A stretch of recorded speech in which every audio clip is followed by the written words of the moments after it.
नमस्कार बालमित्रांनो, आज आपण इयत्ता 8वी विषय मराठी यातील पाठ क्रमांक 5 अण्णाभाऊंची भेट या पाठाला अभ्यासणार आहोत. पाठाच्या सर्वप्रथम आपण लेखक परिचय पाहणार आहोत. या पाठाचे लेखक विठ्ठल उमप, जन्म 1931, मृत्यू 2010. विठ्ठल उमप एक प्रसिद्ध लोकशाहीर, लोककलाकार आणि सामाजिक कार्यकर्ते. त्यांच्या नावावर 1000हून अधिक लोकगीते आहेत. त्यांनी चित्रपटांमध्ये काम केलेले आहेत. पोवाडा, बहुरूपी, भारुड, भजन, गणगौडण, कवने, लावणी, तुंबडी, बोबडी, धनगर गीते, नंदीबैल, वासुदेव, डोंबारी, पोतराज असे अस्सल मराठमोळे या लोककलांच्या सर्वच प्रकारच्या त्यांनी लिलिया संचार केला आहे. त्यांचे फू बाय फू हे आत्मचरित्र, अबक दुबक तिबक, अरे संसार संसार, खंडोबांचं लगीन, जांभूळ व्याख्यान, दार हुगड बया दार हुगड या कलाकृती, उमाडा हा गझल संग्रह इत्यादी पुस्तके प्रसिद्ध आहेत. राष्ट्रीय आंतरराष्ट्रीय लोकसाहित्य लोकनृत्य स्पर्धेत त्यांनी प्रस्तुत पाठात प्रसिद्ध कथाकार, कादंबरीकार, लोकशाहीर अण्णाभाऊ साठे यांचे व्यक्तिचित्र रेखाटले आहेत.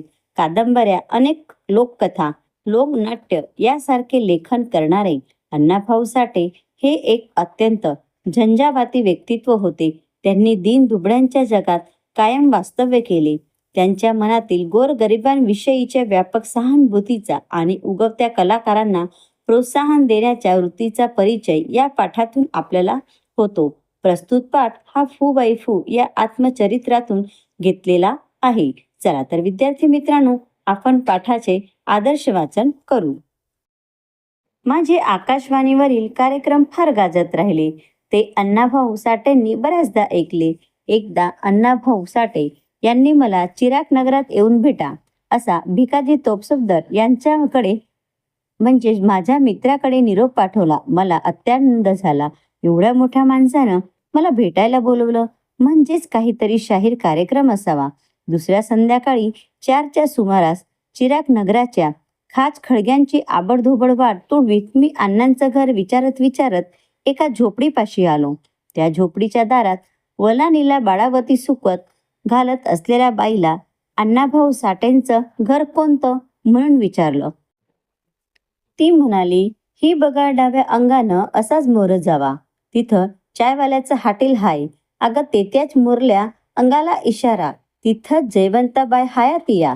मी म्हणालो, अहो ताई, मी अण्णाभाऊ साठ्यांचं घर विचारतोय. ती म्हणाली, आव मग मी तेच सांगते की हाय जयवंताबाई हाय ना, तीच अण्णाभाऊंची मालकीन हाय. जावा कडकडन. चिखलनगरीची ही वाट सुकानदा. चिखलनगरीच्या पाण्यात लोडत पलीकडल्या कडकडन जावा. मी नेमका पुढे चहाच्या हॉटेल जवळ गेलो. चहावाल्याला विचारलं, अण्णाभाऊ साठेंचं घर कोणतं? वो क्या है? वो 5वा झोपडा है ना, वहाच अण्णा रहता है. त्यानं दुसरून घर दाखविलं. मी झोपडीच्या दारात जाऊन पोचलो. दारातून अण्णाभाऊंना हाक मारली. 4.5 फूट उंचीचं माझ्यासारखी काळी सावळी मूर्ती घामाजलेल्या अंगानच बाहेर आली. अण्णाभाऊंना मी प्रथमच पाहत होतो. त्यांनी मला ओळखलं. तुम्ही विठ्ठल उमप शाहीर ना? होय, मी हो म्हटलो आणि या असं म्हणून मला त्यांच्या झोपडीत त्यांनी नेलं. अण्णांनी मला मोडक्या बाजेवर बसायला सांगितलं. अण्णांनी आपलं मडकं गंजी फ्राक घातलं आणि आम्ही बाहेर आलो. मला अण्णाभाऊंचं घर दाखवलं. त्यात चहावाल्याच्या हॉटेलात अण्णांनी चहा दिली. तिथंच त्यांनी शाहीर तुम्ही केव्हापासून गातात वगैरेची चौकशी केली. मी मनमोकळेपणाने त्यांना लाजत बुजत सारं काही सांगून टाकलं. ऐकून त्यांना खूप बरं वाटलं. आम्ही चहा घेतला. अण्णा म्हणाले, तुम्ही फार चांगलं गाता. तुमच्या रचना आकाशवाणीवरून ऐकल्या आहेत. तुम्ही बुलंद पहाडी आवाजाने मला मोहून टाकलं. तुमच्या वागणुकीची, वर्तणुकीची इतरांकडून माहिती मिळवली. तुमच्यामधल्या आवाजाचा गोडावा मी अनेकदा चाखलाय. विठ्ठलराव, मला राहावेनाच गेले.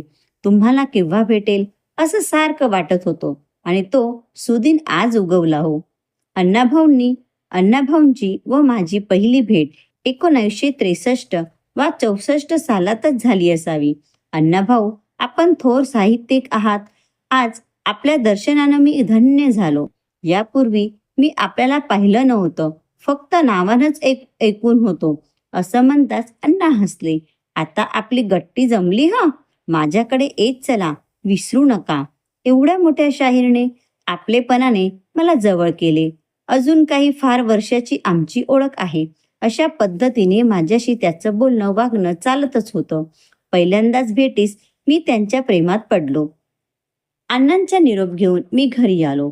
तिसऱ्या दिवशी अण्णांच्या भेटीस पुन्हा गेलो.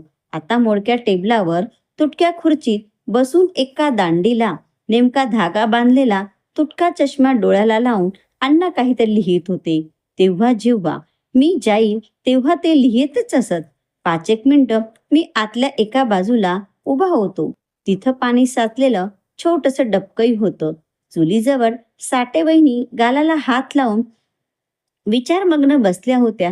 त्यांच्याजवळ एक तांब्या, एक जर्मनचं ताट, एक डेचकी असा त्यांचा संसार तोंड वासून पडलेला. चुलीत अर्धी कोळसा झालेली लाकडं होती. अण्णांच्या वलानीला बऱ्याचपैकी एक सदरा, लेंगा हँगरला लोंबकडत होता. अण्णांच्या समोर एक पुतळाही होता. तो कोणाचा? गार्गिकचा असावा. कारण मी खूप जणांकडून ऐकलं होतं की अण्णा गार्गिकला गुरु मानतात, तो त्यांचा आदर्श आहे वगैरे. हे पाहून हे दृश्य पाहत असताना एकीकडे माझ्याकडे अण्णांनी पाहिलं. केव्हा आलात विचारलं. नुकताच आलो असे मी त्यांना सांगितले. मी चिरांगणात गेलो नाही तर अण्णा प्रेमानं रागवत. अण्णांना माझ्या विना करमत नसे व मलाही गमत नसे. हळूहळू आमच्या घरोबा वाढला. एकदा अण्णांना विचारून मी त्यांच्या काही वह्या चाडल्या. 80 पानी वहीत कुठलेही वाक्य वा कुठलीही ओढ अण्णांची खोडल्याचं मला दिसलंच नाही. एकदा कुठले 2 प्रकाशक तेथे आले. त्यांनी अण्णांच्या 80 पानी दोन्ही वह्या घेतल्या. माझ्या समक्ष एक ट्रान्झिस्टर अण्णाला देऊन म्हटलं, बरं अण्णा येतो असं म्हणत निघून गेले. अण्णांच्या कथेचं मानधन केवळ एक ट्रान्झिस्टर असं मी विचारच करत राहिलो. कधी कधी अण्णा माझ्या घरी सुद्धा येत. असेच एकदा माझ्या घरी अण्णा जेवायला आले होते. जेवण उरकल्यावर आम्ही गप्पा करत होतो. माझ्या पत्नीला म्हणाले, बाय, मी जर जगलो ना किंवा वाचलो ना तर या माझ्या विठ्ठलाला मी रशियाला घेऊन जाईल. अण्णांचं बोलणं मध्येच थांबून मी हसलो. अण्णा, मॉस्को शहरात आपल्या कादंबऱ्यांचं तिथल्या भाषेत अनुवाद झालेलं असं मी ऐकलंय. अण्णा म्हणाले, होय म्हटले. अण्णा, मॉस्कोमध्ये आपल्या कादंबऱ्यांचं अनुवादांचे अमाप असं मानधन तिथल्या बँकेत आहे ना, असंही म्हणतात. तुम्ही जे मानधन काही करून मिळवा ना. आलिशान बंगला बांधा. त्यात डायनिंग टेबल, कॉच, बेडरूम, पुस्तकाची कपाटं सगळंच थाटामाटच करता येईल.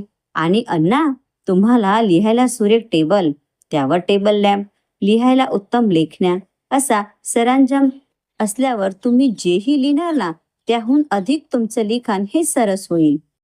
अण्णा हसत हसत म्हणाले, विठ्ठला, बंगला, मोटर, बाग बगीचा, रुबाबदार कपडे, लिखाण करण्यासाठी वेगळी खोली, खोलीत फुलदाणी, टेबल, आराम खुर्ची या सर्व साधनांचा मला मोह नाही रे. झोपड्यात दीनदलितांची दुःख मला अनुभवायला मिळतात. गोरगरिबांची पोट तिडकीची ती भाषा, त्यांचं जीवनमान, तिथलं वास्तव्याचं मी झोपडीतच राहून लिहू शकेल. बंगल्यात मला एकही अक्षर सुचणार नाही रे. बंगल्यात ओढून ताणून काल्पनिक लिखाण होईल. झोपडीत उपाशी पोटं कशी जगतात. पावसाळ्यात झोपडीचं गळतं तेव्हा त्याच्या पाणीखालची टेचकी भुगलं परात कशी लावली जाते. थंडीच्या महिन्यात दीनदुबळ्यांना थंडीत कुडकुडीत बसावं लागतं. तिथलं दुःख झेलायला जागणारी माणसे, त्यांची पाल, त्यांचा हाणनमाऱ्या. विठ्ठल, काय सांगू रे. वास्तव्याचं ओतप्रोताने भरलेलं या दीनदुबळ्या जगाचं सत्य साहित्य मला बंगल्यात बसून लिहिता येणार नाही रे.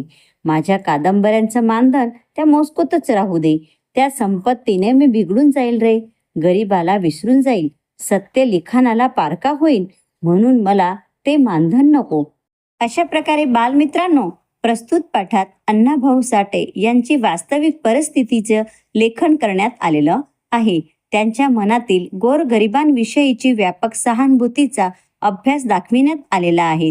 तसेच उक्त्या कलाकारांना प्रोत्साहन देण्याची जी वृत्ती आणि त्याचा परिचय सुद्धा ह्या पाठातून आपल्याला दिसतो. चला तर पाठाचा अभ्यास केला, पाठाचे सुंदररीते वाचनही केले, त्यावरून आपण संवाद प्रश्नाची चर्चा करू.